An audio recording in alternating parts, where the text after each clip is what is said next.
Greetings and welcome. My name is Ryan O'Rourke and I hope you enjoy. If you have any questions along the way, please feel free to send me a message here on YouTube or on my Facebook page. I'd be more than happy to help out. Hi guys, so we are beginning by painting the background, and that is the farthest thing in our painting. That is where we always want to start because then we can layer on top of it.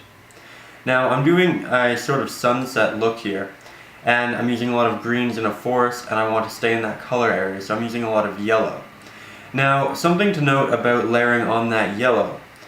I put that on first with a white, because white is a lot more dense in acrylic than a yellow or an orange hue. If you were to put an orange down first, then it would be kind of see-through, or a yellow. However, if you put a white down first and then the orange and the yellow on top of it, you can't see through it at all. So moving on, we're working on the trees here, and I'm doing a lot of this in a dabbing motion.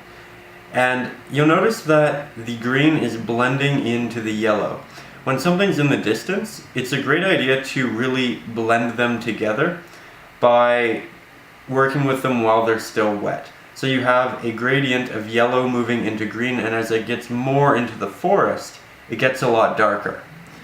Now, once I let the majority of this green dry, I'm going in with a very small brush, and I'm using white with a little bit of green as well, and I'm just adding in detail.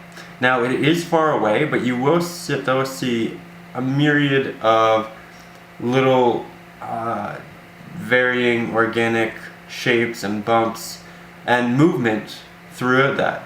You need that to add the depth as well. You don't want the back to look very flat with the front looking very sharp and detailed. You need a good gradient moving throughout the entire piece. Now, something you'll notice, I'm putting down a fairly muted green in most of it, and then I add on the light and the dark on top of it. That's just so I can block in my colors and understand what I'm doing. I'm doing the same thing here with the brown and the trees. I put down a basic brown at the start, and now I'm going back in with a black and a white, and I'm starting to work in the lines.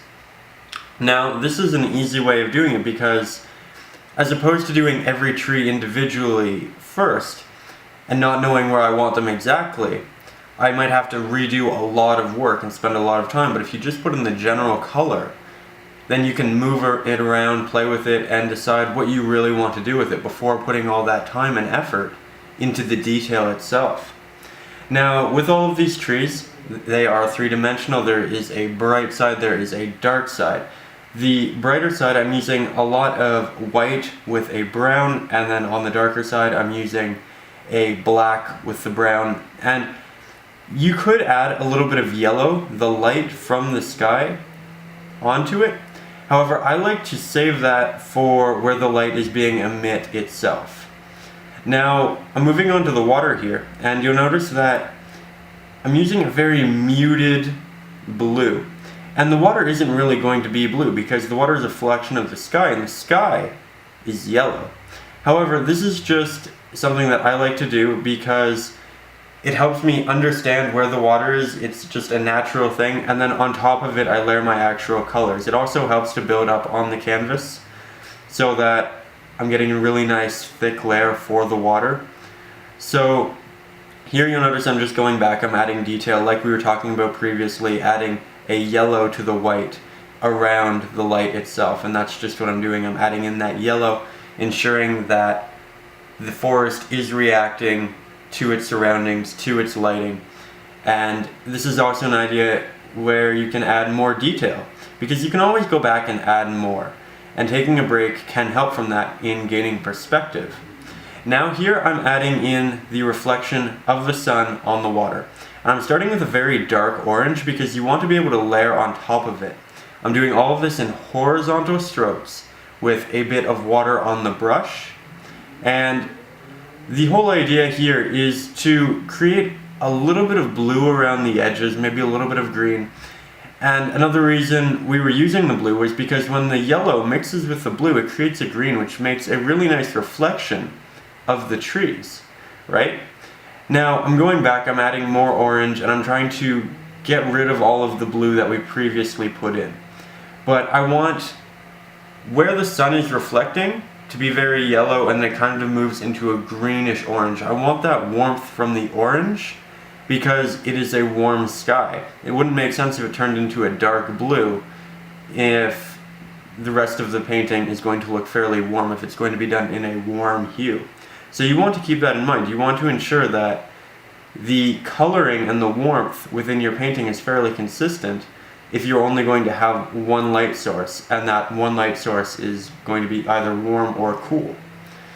Now, with these paintings, I like to make the edges a lot darker, so I'm just adding grass at the bottom here, and I've done a couple tutorials on that, but again, it's like the trees. You want a dark side, and you want a bright side, and you want a gradient in between moving through there. Now, again, I'm going back, I'm adding detail. It's never too late to do that. I hope you guys enjoyed. I'm trying to keep these tutorials a little bit shorter just so I don't take up your entire day. But tell me what you think. I hope you enjoyed. And if you have any animals or landscapes you'd like done, please let me know in the comments and I'd be more than happy to look through them and work through it with you. Thank you.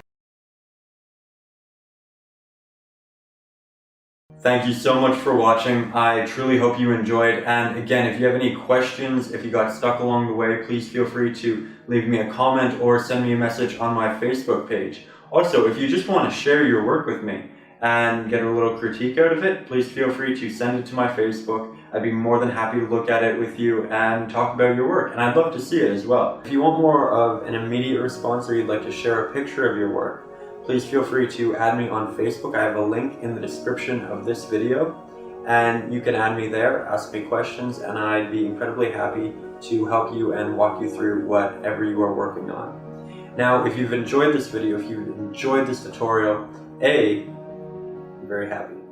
B, please hit that like button and the subscribe button. It really does help me grow this little art community, and I'd be incredibly appreciative if you did. I'm going to release videos weekly, and I just hope you have a wonderful day. So take care, and again, thank you for watching.